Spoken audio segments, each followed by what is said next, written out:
Le GAEC Tochon à Jacob Belcombette. Deux frères et une histoire familiale qui dure depuis plus de 120 ans. Ici, on élève des vaches laitières pour produire de la raclette ou encore de la tome de Savoie. Mais aujourd'hui, comme partout en France, les temps sont durs quand on est agriculteur. Au niveau financier, c'est très dur de joindre les deux bouts. Entre tout ce qu'on produit, les prix ne bougent quasiment pas, ce qu'on achète augmente et c'est compliqué de joindre les deux bouts. Hein. Tout ce qu'on fait, on est critiqué, jugé.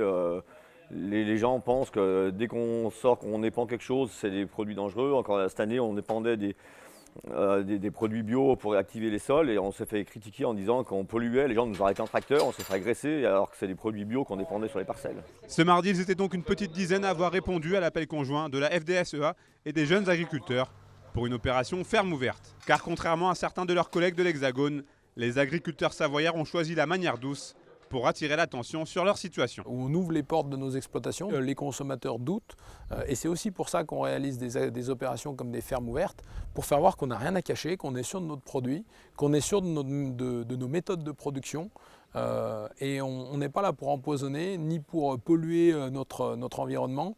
Notre environnement, c'est notre outil de travail et on a besoin de le retrouver pour aujourd'hui, demain et les décennies à venir. Le but de cette action reste néanmoins bien ciblé, puisqu'à la mi-journée, le secrétaire général de la préfecture de Savoie est venu rencontrer en personne ces hommes et ces femmes inquiets et en colère. On ne peut pas imaginer de département sans agriculteurs, on ne peut pas imaginer de territoire sans agriculteurs, et notre pays ne peut pas imaginer, rompre avec son agriculture, et c'est la raison pour laquelle nous sommes là, à l'écoute avec les services de la DDT, pour discuter, échanger avec les agriculteurs et remonter, le cas échéant, leurs attentes. Les deux organisations l'ont prévenu.